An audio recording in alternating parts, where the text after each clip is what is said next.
ایک جہاد شروع ہو گیا سر سید کے خلاف، اس مدرسے کے خلاف، اس کی اس تاریخ کے خلاف کہ مسلمانوں کو جدید تعلیم حاصل کرنی چاہیے۔ ایک مفتی صاحب تھے مولوی کریم اللہ، انہوں نے فتویٰ دے دیا کہ ایسے ناپاک مدرسے کا نام مدرسہ رکھنا اور محلے تعلیم و تحصیل سمجھنا آدمیت سے نکلنا ہے اور زمرہ حیوانیت میں داخل ہونا ہے، بالکل عاطل، بلکہ صرف کرنا مال کا ایسے محل میں، زبان میں آپ دیکھتے ہیں نا جن کی ہوتی ہے، موجب کندہ ہونا جہنم، اور ایسے بے محل میں مسائی ہونا ہیما اور حطب ماننا لازم۔ الحاصل معاونت ایسے غارتی ایمان اور مال کی اور للہ سمجھنا اپنے مال کا خیال خام ہے، نئے یوں سمجھو کہ اپنے ہاتھ سے جہنم میں مکان تعمیر کرنا ہے۔ یہ فتوے اس کے خلاف لگ رہے تھے۔ فرنگی محل لکھنؤ مرکز تھا اس زمانے میں مولویت کا، وہاں کے ایک مولانا صاحب آگے بڑھے اور انہوں نے کہا کہ یہ شخص مخرب دین اور ابلیس لعین کے وسوسے سے صورت اسلام میں تخریب دین محمدی کی فکر کر رہا ہے۔ جب یہاں کے فتووں سے جی نہ بھرا تو دوڑے مکہ معظمہ پہنچے، وہاں سے جا کے ایک فتویٰ لایا جس میں لکھا تھا کہ یہ شخص ضال اور مضل ہے، بلکہ ابلیس لعین کا خلیفہ ہے، اس کا فتنہ یہود و نصارہ کے فتنے سے بھی بڑھ کر ہے، خدا اس کو سمجھے۔ یہ مکہ معظمے کا تھا تو انہوں نے کہا کہ نہیں، اس سے بھی کام نہیں چلا، مدینہ منورہ پہنچے، وہاں سے جا کے فتویٰ حاصل کیا کہ یہ شخص یا تو ملحد ہے یا شرع سے کفر کی جانب مائل ہو گیا ہے، پس اگر اس شخص نے گرفتاری سے قبل توبہ کر لی اور ان گمراہیوں سے رجوع کر لیا تو قتل نہ کیا جائے، ورنہ اس کا قتل واجب ہے دین کی حفاظت کے لیے۔ اگر اس کا مدرسہ بن جائے تو اس کا منہدم کرنا واجب ہے۔ سارے ملک میں یہ تاریخ چلائی جا رہی تھی،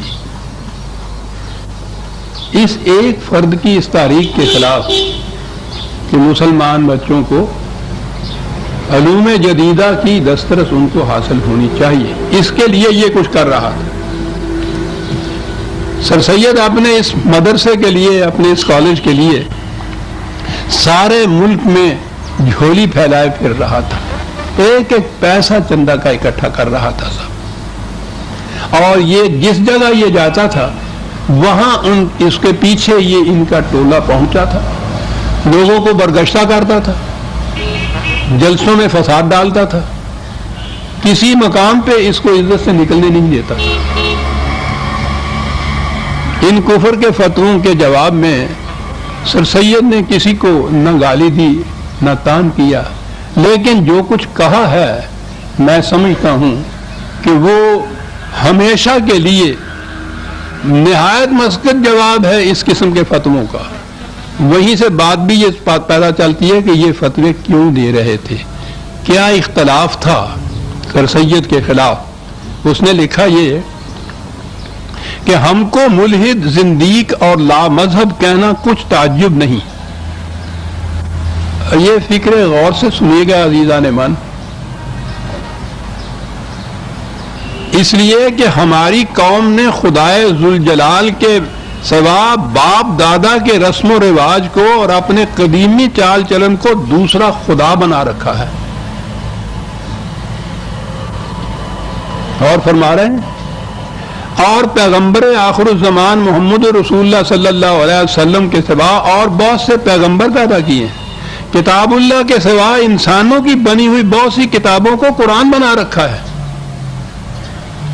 اور ہم اس جھوٹے خدا، فرضی پیغمبروں اور جعلی قرآنوں کو ایسا ہی برباد کرنے والے ہیں جیسے ہمارے جد امجد ابراہیم علیہ السلام اپنے باپ آذر کے بت توڑنے والے تھے۔ ہم سچے خدائے ذوالجلال اور سچے پیغمبر محمد رسول اللہ کی نبوت صلی اللہ علیہ وسلم اور سچی کتاب اللہ کی اطاعت دنیا میں قائم کرنا چاہتے ہیں۔ پھر وہ لوگ ہم کو ملحد و زندیق و لامذہب کیوں نہ کہیں، ایسا نہ کہیں تو اور کیا کہیں اور کیا سمجھیں، کیونکہ ہم ان کے خداؤں اور پیغمبروں اور قرآنوں کو نہیں مانتے۔ بڑی دور کی بات ہے یہ جو اسلام کے نام سے جو مذہب چلا آ رہا تھا اس میں خدا کا نام تو محض تورکن رہ چکا ہوا تھا، اندادم من دون اللہ قرآن نے جسے کہا ہے، اور خدا بنا رکھے ہوئے تھے۔ نبوت محمدی صلی اللہ علیہ وسلم محض جذبات کی روح سے تھی، ورنہ اس میں الفاظ بدلے ہوئے تھے۔ حقیقت میں جیسا سر سید نے کہا ہے 20 اور پیغمبر بنا رکھے تھے۔ کتاب اللہ صرف کہ از یاسین او آساں بمیری، مرتے وقت یاسین سنانے کے لیے رہ گیا ہوا تھا یا شبینوں کے لیے رہ گیا ہوا تھا۔ مسلمان کی عملی زندگی میں اس کا کوئی عمل دخل نہیں تھا۔ سر سید ان چیزوں کے خلاف آواز اٹھا رہا تھا اور اس کے لیے ایک قوم تیار کر رہا تھا۔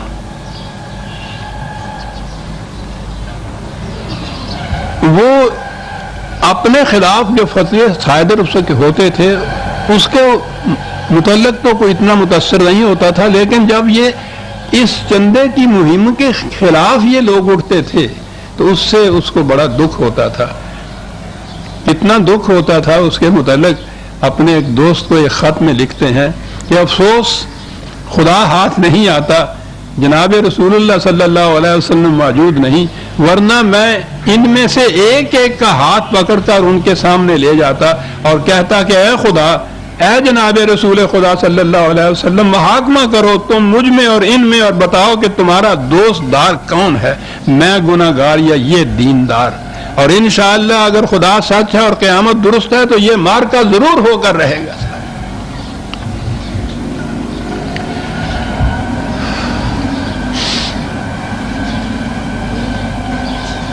ان حضرات کے جواب میں وہ کیا کہتا تھا؟ لاہور میں وہ آیا، یہاں آ کے ایک بہت بڑا عظیم جلسہ تھا، اس میں تقریر کرنی تھی کالج فنڈ کے لیے۔ ان لوگوں نے یہاں بھی پیچھا نہ چھوڑا، لیکن وہ جو لاہور کی تقریر ہے وہ ایسی ہے کہ بار بار ہمیں اسے دہرانا چاہیے کہ کیا کس قدر دل دوزی کے ساتھ، کس قدر سینہ سوزی کے ساتھ یہ شخص اپنے مہم میں چلا جا رہا تھا اکیلا۔ اس عظیم اجتماع سے خطاب کرتے ہوئے اس نے یہ کہا کہ اے بزرگان پنجاب، میں فرض کرتا ہوں کہ میں بد عقیدہ ہوں، مگر میں آپ سے پوچھتا ہوں کہ اگر ایک کافر و مرتد آپ کی دولت سراب بنانے میں، جس میں آپ آرام فرماتے ہیں اور آپ کے بچے پرورش پاتے ہیں، آپ کے لیے مسجد بنانے میں جس میں آپ خدائے واحد ذوالجلال کا نام پکارتے ہیں، چوڑے چمار کلی کافر بت پرست اور بد عقیدہ سبھی مزدوری کرتے ہیں، مگر آپ نہ کبھی اس دولت خانے کے دشمن ہوتے ہیں، نہ کبھی اس مسجد کے منہدم کرنے پر آمادہ ہوتے ہیں، پس آپ مجھ کو بھی اس مدرسہ العلوم کے قائم کرنے میں ایک کلی، ایک چوڑے، ایک چمار کی مانند تصور کیجیے اور میری محنت اور مشقت سے اپنے لیے گھر بننے دیجیے، اور اس وجہ سے کہ اس کا بنانے والا یا اس میں مزدوری کرنے والا ایک کلی چمار ہے، اپنے گھر کو مت ڈھائیے۔ کیا آپ صاحب مجھ بدبخت نامہ سیاہ کی شامت اعمال سے اپنی قوم کو اور ان کی اولاد کو نسلاً بعد نسلاً دبونا اور خراب و خستہ حالت میں ڈالنا چاہتے ہیں؟ اگر آپ صاحب میری حالت کو بدتر جانتے ہو تو اس سے عبرت پکڑو، لیکن برائے خدا اپنی قوم کی، اپنی اولاد کی بھلائی اور بہتری کی تو فکر کرو۔ حالی نے اس جلسے کا حال رقم کرتے ہوئے لکھا ہے کہ سر سید کے منہ سے یہ الفاظ نکل رہے تھے اور سامعین پر سبتے کا عالم طاری تھا۔ کوئی مسلمان ایسا نہ تھا جو زار و قطار نہ رو رہا ہو اور جو اپنی بساط سے زیادہ چندہ دینے پر آمادہ نہ ہو رہا ہو۔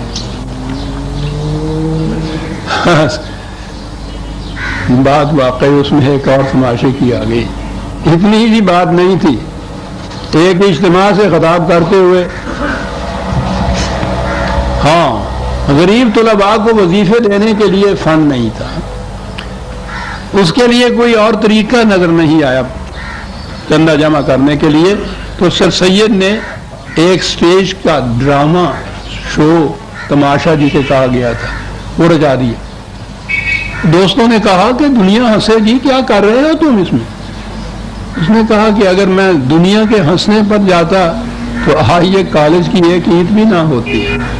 کام وہی کر سکتا ہے کہ اگر اس کو ایمان ہو، اس کا یقین ہو کہ یہ کام جو ہے وہ نیک ہے، تو پھر وہ نہ دنیا کی ہنسی کی پرواہ کرے اور نہ کسی کی مخالفت کے سامنے سے پر انداز ہو. مجھے یہ کرنے دیجیے. اسٹیج شو کیا, اسٹیج پہ خود آئے, خود ایک تقریر کی, بڑی برجستہ تقریر تھی. کسی من چلے نے کہہ دیا کہ اگر آپ خود غزل گا کے سنائیں تو ہم چندہ دیں گے. اور آپ حیران ہوں گے کہ 70-80 برس کا بوڑھا سر سید بھاری بھرکم بین الاقوامی شہرت کا مالک سٹیج پہ کھڑا ہوا, کان پہ ہاتھ رکھے ہوئے غزل گا رہا ہے, اور کہتا لاؤ آپ تو چندہ دو مجھے. کس کے لیے لے رہا تھا یہ؟ قبل از وقت پینشن لے لی. جب مرا ہے تو اس کے بخش سے 5 روپے نکلے اور اس کی تجہیز و تکفین کا انتظام دوستوں نے کیا. آپ کو معلوم ہو کہ بنیاد کی اینٹیں رکھنے والے معمار کس قسم کے ہوتے ہیں.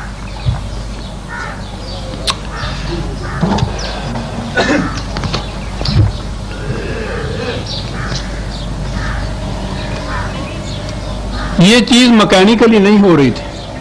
کہا جا سکتا ہے کہ چندے مانگنے کا کام تو ویسے بھی کیا جاتا ہے. دل کی کیا کیفیت تھی. نواب محسن الملک ان کے دست راست تھے. وہ بیان کرتے ہیں کہ علی گڑھ میں اس کمیٹی کا جلسہ تھا, اس میں مجھے بھی شرکت کے لیے بلایا اور کہا, انہوں نے لکھا کہ سر سید نے رات کو اپنے ہی کمرے میں میرا پلنگ بھی بچھوا دیا. کہا کہ 11 بجے تک مسلمانوں کی تعلیم کے متعلق باتیں ہوتی رہیں. اس کے بعد میری آنکھ لگ گئی. 2 بجے کے قریب میری آنکھ کھل گئی تو میں نے سر سید کو اپنے پلنگ پر نہ پایا. میں انہیں دیکھنے کے لیے کمرے سے باہر نکلا. دیکھتا کیا ہوں کہ برآمدے میں ٹہل رہے ہیں اور زاروں قطار روتے جا رہے ہیں. آدھی رات کو میں نے گھبرا کر پوچھا کہ کیا خدا نخواستہ کہیں سے کوئی افسوسناک خبر آئی ہے. یہ سن کر اور زیادہ رونے لگے اور کہا کہ اس سے زیادہ اور کیا مصیبت ہو سکتی ہے کہ مسلمان بگڑ گئے اور بگڑتے جا رہے ہیں اور کوئی صورت ان کی بھلائی کی نظر نہیں آتی. میری ساری رات اس ادھیڑ بن میں گزر گئی ہے کہ دیکھیے کل جلسے کا انجام کیا ہوتا ہے اور کسی کے کان پر جو بھی ریکھتی ہے یا نہیں. نواب محسن الملک کہتے ہیں کہ سر سید کی یہ حالت دیکھ کر جو کیفیت میرے دل پر گزری اس کو بیان نہیں کر سکتا, اور جو عظمت و شخص کی اس دن سے میرے دل میں بیٹھی ہوئی ہے اس کو میں ہی جانتا ہوں اور کون جان سکتا ہے. اور میں اس کو دوہرا اس لیے رہا ہوں عزیزان من کہ ہم نے بالخصوص ہماری نئی اصل میں جس قسم کے لیڈر دیکھے ہیں, میں ان کے متعلق کچھ نہیں کہنا چاہتا, شخصی کی بات ہوگی. اکبر الہ آبادی نے کہا تھا کہ قوم کے غم میں ڈنر کھاتے ہیں حکام کے ساتھ, رنج لیڈر کو بہت ہے مگر آرام کے ساتھ. اور اب تو 5 اسٹار ہوٹل میں امریکہ اور انگلستان میں جا کے ڈنر کھاتے ہیں. جو کچھ کام کر گئے ہیں وہ یہ لوگ تھے. ابھی میں آگے چل کے بتاؤں گا جو دوسرا نقطہ سامنے آئے گا. یہ ان کا تصدق تھا, ان کے ایمان کا, ان کے خلوص کا, ان کے ایثار کا تصدق تھا کہ اتنی بڑی مملکت ہے پاکستان کے آپ مالک بنے ہوئے ہیں. یہ لوگ تھے جنہوں نے پاکستان کو بنایا ہے. ساری عمر گالیاں کھائیں, تھریٹس اتنے بڑے بڑے آتے تھے, جان کا خطرہ پڑا ہوا ہے, دن رات پھر رہے ہیں, راتوں کو اٹھ کے رو رہے ہیں. یہ کیفیت ہو رہی ہے. پاس سے گرا سے جو چند پیسے مل رہے ہیں پینشن میں اس سے گزارا کر رہے ہیں. ساری عمر کا ماسل وہ 5 روپے جو اس میں سے نکل رہے ہیں. اور دھن یہ ہے کہ کسی طرح سے یہ قوم زندہ رہے اور بچ جائے. یہ انفرادی کوششیں مولانا حضرات کی جب کچھ کارگر نہ ہوئی تو انہوں نے ایک عملی قدم اٹھایا. علی گڑھ کالج کے بالمقابل اس کے خلاف علی الرغم دارالعلوم دیوبند میں قائم کر دی. بہت کم نگاہیں ادھر گئی تھی. علامہ اقبال نے اس چیز کو بھانپا اور اپنے ہاں وہ کہا اس نے کہ علامہ اقبال کے یہ الفاظ ہیں کہ دیوبند انگریزی شاہنشیت کی غیر اخلاق دیوبند انگریزی شاہنشاہیت کی غیر ارادی تخلیق ہے اور انہوں نے کہا تھا کہ دیوبند بھی ایک تحریک تھی اور علی گڑھ کی ایک تحریک تھی اور یہ اس کے خلاف تحریک اٹھی ہوئی تھی. میں ابھی عرض کروں گا کہ یہ تحریک کیا تھی، آگے چل کے بات سامنے آتی ہے. ہم لوگ سطحی نظر سے دیکھتے ہیں ان واقعات کو. میں نے عرض کیا ہے نا کہ یہ تاریخ ہونی چاہیے ہمارے سامنے کہ اس پاکستان کی مسلمانوں کی جداگانہ الگ مملکت کی تحریک یا اس کے تصور یا اس کے خیال کی مخالفت کہاں سے شروع ہوئی تھی.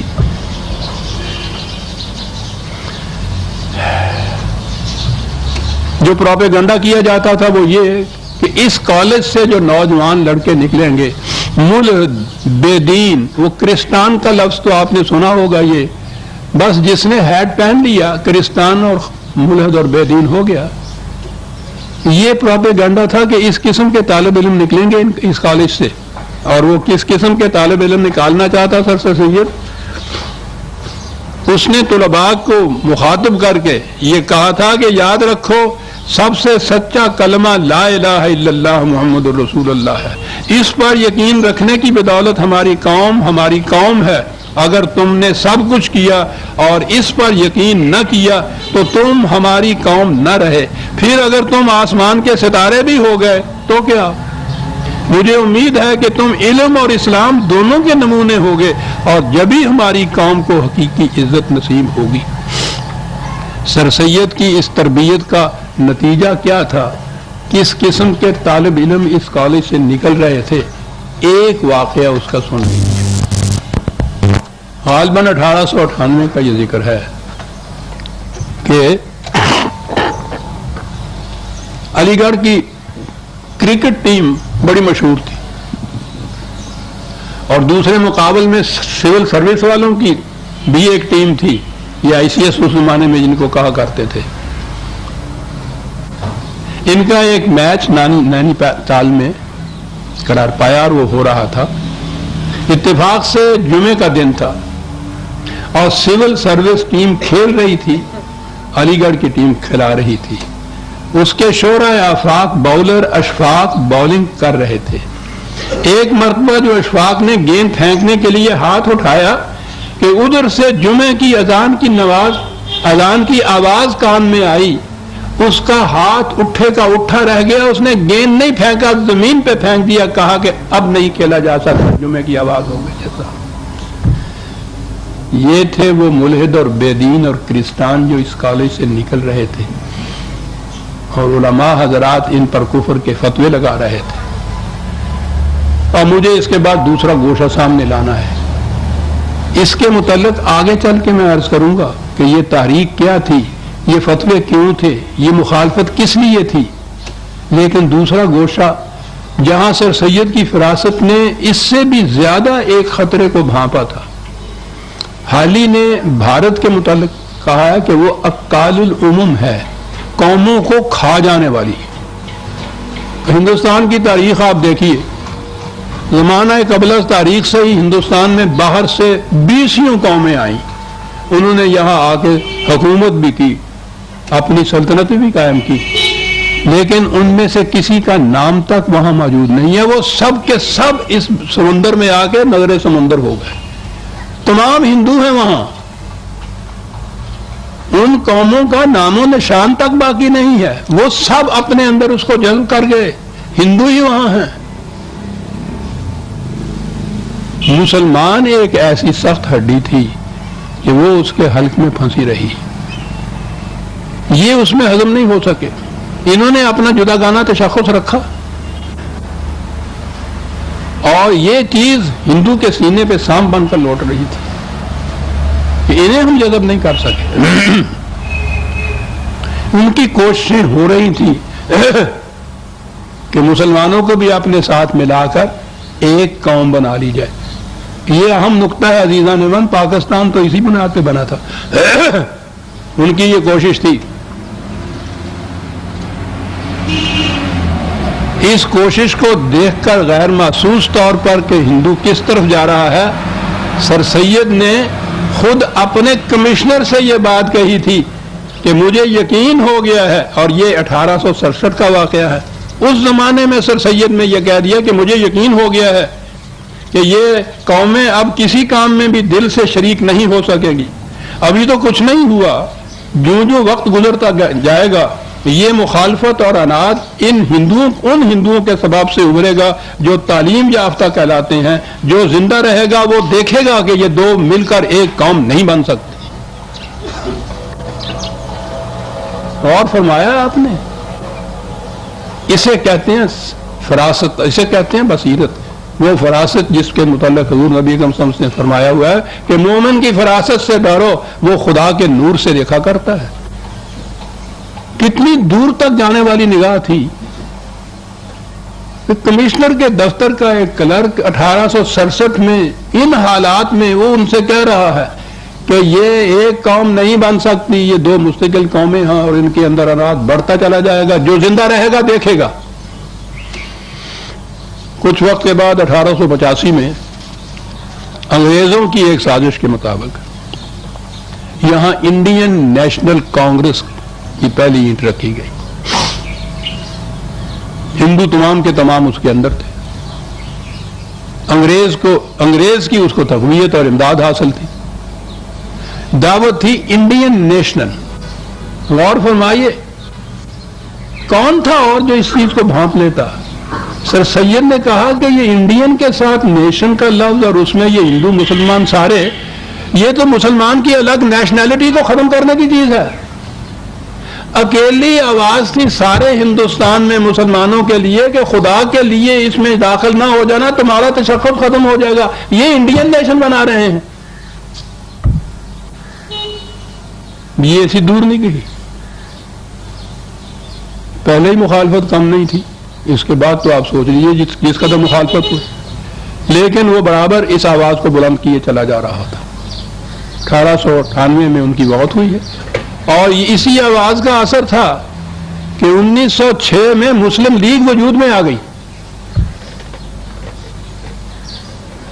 یہ سر سید ہی کی اس فراست اور دور نگی کا اثر تھا، ورنہ کسی کے ذہن میں بھی نہیں تھا کہ مسلمان الگ قومی تشخص قائم رکھے گا اور انڈین نیشنل کے مقابلے میں اس کی جدا گانا کوئی اور قومیت کا ادارہ بھی بن سکے گا. 1906 میں مسلم لیگ کی بنیاد رکھی گئی.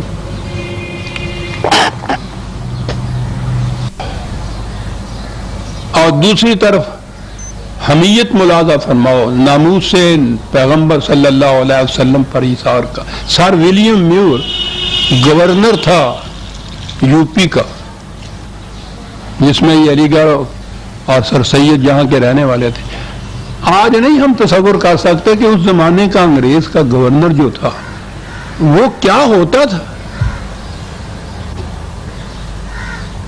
وہ تو اکبر الہ آبادی نے کہا تھا کہ یہاں زندہ رہنا ہے تو یعنی ہر گورے کو لیفٹیننٹ گورنر سمجھو. یہ کیفیت. سر ولیم میور نے ایک کتاب لکھی نبی اکرم صلی اللہ علیہ وسلم کے خلاف اعتراضات کیے سیرت کی کتاب لکھ کر. تمام ہندوستان کے علماء کرام بیٹھے ہوئے تھے اور اس کو دیکھ رہے تھے. کسی میں جرت نہیں تھی. یہ شخص انگلستان جب گیا ہے تو اس 2 سال کے عرصے میں وہاں کی لائبریریوں میں بیٹھ کر اس نے ولیم میور کی اس کتاب کا جواب لکھا اور اس کے اعتراضات جو نبی اکرم صلی اللہ علیہ وسلم کی سیرت مقدسہ کے خلاف کیے تھے اس کے پرخچے اڑا دیے. کتاب لکھ لی. عشایت کے لیے پیسے نہیں. وہاں سے اس نے یہ لکھا تھا سر سید کو کہ میرے گھر کا سامان بیچ دو، کھانے پینے کے برتن بیچ دو، میرے لیے قرض دے دو، دوستوں سے بھیک مانگ کے مجھے دے دو، خدا کے لیے 3000 روپیہ مجھے دے دو، مجھے یہ کتاب چھپوانی ہے تاکہ ناموس پیغمبر کی حفاظت میں کر سکوں. اور الفاظ یہ تھے کہ چاہے میں محتاج فقیر بھیک مانگنے کے قابل ہو جاؤں مگر کتاب ضرور چھپواؤں گا تاکہ جب قیامت کے دن میرا نام پکارا جائے تو خدا فرمائے کہ سید احمد کو بلاؤ جو اپنے نانا کے نام پر فقیر ہو گیا تھا. عزیزان من، لیڈر انہیں کہتے ہیں، مومن انہیں کہتے ہیں. انہی کا تصدق ہے کہ قومیں پھر زندہ ہو جاتی ہیں. ناموس پیغمبر کا احساس بھی یعنی یہ سر سید ہے. اس کے متعلق آج بھی ان حضرات کے ماتھے پہ شگن پڑ جاتے ہیں جب اس کا نام لیا جاتا ہے. یہ تھا سر سید. آپ فرمائیے. بہت اچھا. 2 نقطے سر سید کے ہمارے سامنے آئے.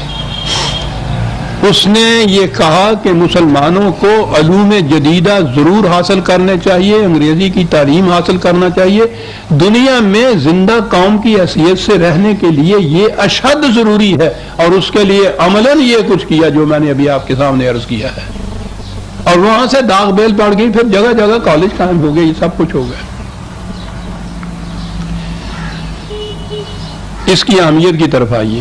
دوسرا نقطہ تو بعد میں آؤں گا نا، کہ اس نے قومی تشخص کو کتنا ضروری سمجھا مسلمان کے، کہ ہندو اور مسلمان مل کر ایک قوم نہ کہیں بن جانا، ختم ہو جاؤ گے، یاد رکھو اپنا تشخص الگ رکھو۔ اسی بنیاد کے اوپر یہ پاکستان آپ کے یہاں بنا تھا۔ انگریزی کے متعلق آپ سوچئے، یہ اتنا بڑا بحر زخار جسے مسلمانوں کی ممالک کہا جاتا ہے، وہ مراکش سے لے کے انڈونیشیا تک، درمیان سے پاکستان کو چھوڑ دیجئے، یہ ساری جتنی بھی یہ عرب مملکتیں اور یہ ساری کی ساری، اس سے پیشتر ان کی کیفیت یہ تھی، اس لیے کہ سر سید کی آواز پہ لبیک نہیں کہا تھا، یو این او کی اسمبلی کے اندر یہ سارے کے سارے ان کے نمائندے گنگے بن کے بیٹھے رہتے تھے، انگریزی نہیں آتی تھی، معلوم ہی نہیں تھا کہ یہ قومیں کیا کر رہی ہیں ہمارے خلاف، ہمیں کیا کرنا چاہیے ان کی مدافعت کے لیے۔ ایک ایک ڈرافٹ لکھوانے کے لیے ایک ایک دروازے پہ دستخط دیتے پھرتے تھے۔ پاکستان بننے کے بعد پاکستان کے نمائندے انہی ایوانات میں جب پہنچے، 6 گھنٹے تک انہوں نے تقریریں وہاں کی، لوہا منوا لیا ساری دنیا کے اندر کہ ہے ایک دن زندہ قوم دنیا میں۔ کس کے صدقے میں؟ سر سید کی اس پہلی اینڈ کے صدقے میں۔ انگلستان کے ایوانات میں گول میز کانفرنس وغیرہ، لٹریچر اس قدر انگریزی زبان کے اندر، یہاں جو اس صدی کے شروع سے لے کے اس وقت تک یہ جو اتنا بڑا محاذ قائم کر رکھا ہے مسلمان نے، ہندو کے خلاف بھی، انگریز کے خلاف بھی، دنیا کی اقوام کے خلاف بھی، بنیادی طور پر اس میں سر سید کی فراست کام کر رہی ہے کہ اس نے ان سے کہا کہ علوم جدیدہ حاصل کرو تو زندہ رہو گے صاحب۔ یہ اس کی وجہ سے تھا۔ پاکستان وجود میں آ گیا اس بنا پر کہ یہ قوم زندہ قوموں کے زمرے میں شامل ہونے کے قابل ہو گئی تھی، دنیا کی قوموں کا مقابلہ کرنے کے قابل ہو گئی تھی، ورنہ یہ بھی بالکل گنگے بن کے بیٹھے رہتے۔ سوچئے کہ اگر سر سید کہیں ان حضرات کے فتووں کے سامنے سپر انداز ہو جاتا اور اپنی تاریخ کو چھوڑ دیتا تو نہ اقبال ہوتا، نہ جناح ہوتا، نہ اٹامک انیج میں آپ کا ریسرچ سینٹر ہوتا، نہ پاکستان ہوتا، نہ اس کا وجود ہوتا، کچھ نہ ہوتا اگر سر سید کی یہ اینٹ نہ رکھی جاتی تو۔ اور یہ مخالفت جو تھی، جو تحریک کہا ہے، یہ تحریک کی حیثیت تھی۔ پاکستان موومنٹ کی سب سے بڑی مخالفت جو ہوئی ہے، انگریز کو چھوڑیے اس نے تو کرنی تھی، ہندو کو چھوڑیے اس نے بھی کرنی تھی، یہ مسلمانوں کے نیشنلسٹ علماء جنہیں کہتے ہیں، سب سے زیادہ مخالفت ان حضرات کی طرف سے ہوئی تھی، اور یہ وہ حضرات سے جو دیوبند دارالعلوم سے متعلق تھے بیشتر۔ تھوڑے سی مستثنیات کے سوا کہ مولانا شبیر احمد عثمانی اور یہ حضرات تھے جنہوں نے لیکر من حیث الکل، ورنہ یہ اب بھی جتنے اور حضرات یہاں بھی آئے یا وہاں بھی جنہوں نے اس کی مخالفت کی، یہ یہی حضرات تھے جنہوں نے اس زمانے میں سر سید کے خلاف کفر کے فتوے دیے تھے۔ جب یہ تحریک پاکستان کی شروع ہوئی ہے، مولانا حسین احمد مدنی علیہ الرحمہ ان کے پیش امام تھے اس مخالفت کرنے والے علماء کے، انہوں نے فتویٰ دیا تھا قائد اعظم کے خلاف کہ یہ کافر اعظم ہے۔ انہوں نے فتویٰ دیا تھا کہ جو لوگ مسلمانوں کو کانگریس کے میدان سیاست میں اترنے سے روک رہے ہیں اور متحدہ قومیت کی بھیانک صورت ظاہر کر کے نفرت دلا رہے ہیں، بلا شک و شبہ برطانیہ کی ایسی عظیم الشان خدمات سر انجام دے رہے ہیں جو اس کی افواج اور اسلحہ سے بھی انجام نہیں پا سکیں۔ یہ کل کی بھی بات ہے جب تحریک پاکستان کی ابتدا ہوئی ہے، وہی مخالفت جو سر سید کے اس بیان سے ہوئی تھی، اسی کا سلسلہ آگے چلا آ رہا ہے۔ اس زمانے میں بھی انہی حضرات نے یہ سب کچھ کیا تھا۔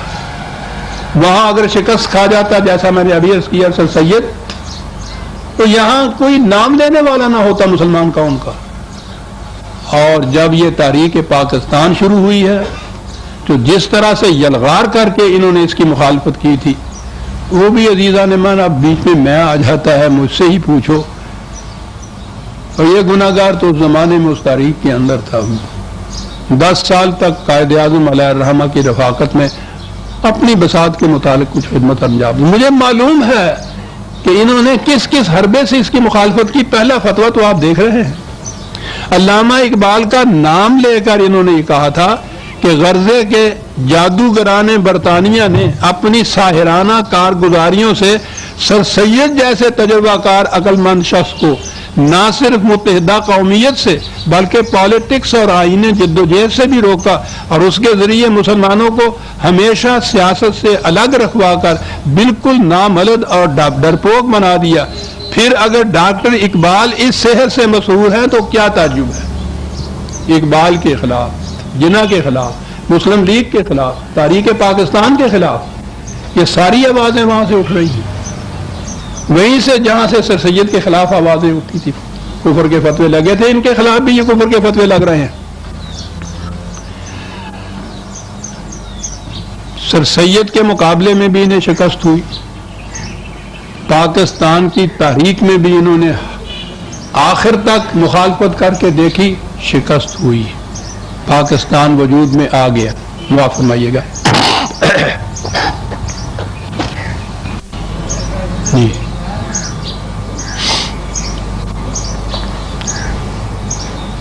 علامہ اقبال نے پاکستان کا تصور دیا تھا تو سر سید کے متعلق انہوں نے یہ کہا تھا کہ سر سید نے خوب سمجھ لیا تھا کہ ہندوستان کا سیاسی مسئلہ کیا ہے۔ سر سید کو علماء نے کیا کچھ نہیں کہا، کافر، ملحد، کرسٹان، لیکن سر سید کا کتنا بڑا احسان ہے کہ انہوں نے خطرے کو بھانپ لیا جو بحیثیت ایک قوم مسلمانوں کو درپیش تھا۔ انہوں نے مسلمانوں کی جداگانہ قومیت پر زور دیا۔ وہ جب تعلیم پر زور دیتے، تہذیب و تمدن میں آگے بڑھنے کی تاکید کرتے، جب بھی ان کا کہنا یہی تھا کہ ہم اپنا جداگانہ ملی وجود بہرحال قائم رکھیں گے۔ پھر انہوں نے کہا کہ یہی وجہ ہے کہ علی گڑھ کی بدولت ایک عام بیداری پیدا ہوئی اور قوم کے قوائے علم و عمل حرکت میں آئے۔ یہ گویا ہماری نشأت ثانیہ ہی کی ایک تاریخ تھی اور اس کے بالمقابل دیوبند کی تاریخ تھی۔ علی گڑھ کی تاریخ مسلمانوں کو تاریکی سے روشنی میں لانے کی تاریخ تھی، اور یہ تاریخ جسے میں دیوبند کی تاریخ جسے انہوں نے کہا ہے، یہ مسلمانوں کو پھر سے روشنی سے تاریکی میں دھکیلنے کی تاریخ تھی۔ 1000 سال ازمنہ وسطیٰ کے حالات کے اندر مسلمانوں کو لے جانے کی تاریخ تھی، زمانے کے ساتھ نہ چلنے کے قابل بنانے کی تاریخ تھی، دنیا میں ان کو بہرے اور گونگے بنا کر رکھنے کی تاریخ تھی۔ یہ تو ایک اتفاقی بات ہے کہ ان مسلم ممالک میں سے وہ زر سیال جو ہے وہ ابھل کے نکل رہا ہے، اور اس کی وجہ سے یہ دنیا کے اندر زندہ ہے، ورنہ جہاں تک علوم کا تعلق ہے وہ ایک سوئی بنانے کے بھی قابل نہیں اب تک۔ اب آہستہ آہستہ کہیں جا کر ان کو بھی اس کے متعلق احساس ہوا ہے، لیکن سر سید کے صدقے میں تو ہندوستان کی محکوم مسلمانوں کی قوم، جن کے پاس نہ دولت، نہ حشمت، نہ قومیت، نہ قوت، کچھ بھی نہیں تھا، یہ سر سید کے اس صدقے میں کہ اس نے ان میں اس علوم جدیدہ کی تحصیل کا ذوق پیدا کر دیا اور اس کے لیے کچھ ذرائع موجود کر دیے، اور مسلمانوں کے جداگانہ تشخص کا ان کو علم دیا۔ یہ تھی وہ چیز کہ اس زمانے میں بھی جب یہ ابھی محکوم تھے انگریز کے اور ہندو کے بھی، انہوں نے جداگانہ تشخص قائم رکھا اور دنیا میں دوسری قوموں کے ہمدوش چلنے کے قابل بھی ہو گئے۔ تحریک پاکستان کے زمانے میں وہی مخالفت پھر اور کر آئی، وہی کفر کے فتوے، تحریک کے خلاف ان علماء کی طرف سے کیا چیز پیش ہوتی تھی؟ یہ کہ ہندو اور مسلمان مل کر جو ایک قوم بننا ہے یہ اسلام کے خلاف نہیں ہے۔ علامہ اقبال اور مولانا حسین احمد مدنی علیہ الرحمہ کے درمیان آخری دنوں کے اندر جو ایک خط و خطابت ہوئی تھی، بیانات ہوئے تھے، یوں کہ یہ خط و خطابت نہیں تھی، مارکہ دین و وطن جس کا نام رکھا تھا علامہ اقبال نے، وہ یہ چیز تھی، وہ یہ کہتے تھے کہ مسلمان اور ہندو ہندوستان کے اس جغرافیائی حدود کے اندر رہنے والے تمام مذاہب کے لوگ سارے مل کر ایک قوم بنتے ہیں۔ اقبال اور تحریک پاکستان وہ یہ کہتے تھے کہ مسلمان اپنے ایمان کے اشتراک کی بنیاد پر باقی ساری دنیا سے الگ قوم ہے ایک، یہ تھی وجہ نزاع دونوں میں۔ آج بھی مولانا مدنی کا وہ بیان جو ہے پیمفلیٹ کی شکل میں شائع کیا، میں ایک چیز عرض کر دوں، عام طور پہ کہا جاتا ہے کہ حضرت علامہ کی زندگی میں یہ جو آپس میں وہ بیان ایک دوسرے کے خلاف ہوئے تھے، تو مولانا مدنی نے مراجعت کر لی تھی، یعنی انہوں نے پلٹ گئے تھے، واپس لے لیا تھا اپنے اس بیان کے جو کہا تھا کہ قومیں اوطان سے بنا کرتی ہیں، اور علامہ اقبال نے بھی اس کو ایکسیپٹ کر لیا تھا۔ یہ چیز یہ کہہ دیتے ہیں لوگ اور آگے نہیں بڑھتے، یہ چیز تھی، انہوں نے یہ کیا تھا۔ آپ یہ سن کر حیران ہوں گے کہ علامہ اقبال کی وفات کے 6 مہینے کے بعد مولانا مدنی نے ایک ضخیم پیمفلیٹ شائع کیا تھا جس میں یہ پھر کہا تھا کہ اقبال غلط کہتا تھا، میں ہی صحیح کہتا تھا۔ صاحب وہ پیمفلیٹ موجود تھا، اس کا جواب اس گناہگار نے دیا تھا، وہ بھی موجود ہے۔ وجہ نزاع یہ تھی قومیت کا مدار کس چیز پہ ہے، اور اگلی چیز یہ تھی کہ یہ جو خطہ زمین حاصل ہم کر رہے ہیں مملکت بنانے کے لیے، اس سے مقصود کیا ہے؟ مولانا مدنی نے ہی یہ کہا تھا کہ جب ہندوستان کے رہنے والے ہندو وہ بھی انگریز کو نکالنے کے لیے کوشش کر رہے ہیں، اور آپ مسلم لیگ والے بھی یہ کہتے ہیں کہ انگریز کو نکالنا ہے، تو پھر دونوں کا مقصد متحد ہے، مشترک ہے، تو ہمارے ساتھ مل کے کیوں نہیں آپ یہ جد و جہد کرتے؟ تو علامہ اقبال نے اس میں یہ جواب دیا تھا کہ ہندوستان سے انگریز کو نکالنا بے شک ہمارا فریضہ ہے، اس کے بغیر تو ہم اپنی مملکت قائم نہیں کر سکتے، لیکن ہندو کا اور ہمارا جو اشتراک ہے وہ صرف اس حد تک ہے، بات آگے چلے گی کہ یہ منفی یا لا کا حصہ کاہے کے لیے ہے۔ انگریز کو نکالنے کے بعد ہندو کی سیاست یہ ہے کہ ہندوستان میں جمہوری قاعدے کے مطابق ایک مملکت قائم کی جائے جس میں مسلمانوں کو صرف شخصی امور جو ہے مذہب کے اس کی آزادی ہوگی، باقی سارے امور جتنے بھی ہے جمہوریت کے مطابق طے ہوں گے، جس میں ہندو کا پلڑا بھاری ہوگا۔ ہم جو کوشش کر رہے ہیں تو انگریز کو نکالنے کے بعد اس خطہ زمین میں خدا کی کتاب کے مطابق حکومت قائم کرنے کے لیے کر رہے ہیں۔ یہ ہے تم میں اور ہم میں فرق، اور یہ ہے وہ فرق جس میں مفاہمت نہیں ہو سکتی، کمپرومائز نہیں ہو سکتا کسی کے ساتھ بھی، حتیٰ کہ آپ لوگوں کے ساتھ بھی نہیں، کیونکہ مولانا مدنی نے اور ان علماء حضرات نے یہ کہا تھا کہ ایسی جمہوری حکومت جس میں ہندو، مسلمان، سکھ، عیسائی سب شامل ہوں، حاصل کرنے کے لیے سب کو متفقہ کوشش کرنی چاہیے۔ ایسی مشترکہ آزادی اسلام کے اصول کے عین مطابق ہے، وہ یہ کہتے تھے۔ یہ اس کے خلاف کہتے تھے کہ اسلام ایسی جمہوریت جو ہے، علامہ اقبال نے کہا تھا اس جمہوریت کی خاطر تکلیفیں اٹھانا، پولیس کی لاٹھیاں برداشت کرنا، جیل میں جانا، یہ تو ایک طرف، میں تو ایک انگلی کے زخم کو بھی برداشت نہیں کر سکتا کہ یہ کفر ہے، یہ باطل ہے، یہ شرک ہے، ایک باطل کو مٹا کے دوسرے باطل کو اس کی جگہ اکٹھا کر دینا، یہ کہاں کی عقل مندی ہے؟ لیکن وہ آخر تک اس کی مخالفت کرتے رہے۔ آپ کو معلوم ہے کہ یہ مخالفت کرنے کے لیے یہ اٹھ کے کیسے چلے گئے تھے؟ قائد اعظم نے یہاں آ کر پہلا الیکشن بورڈ قائم کیا تھا،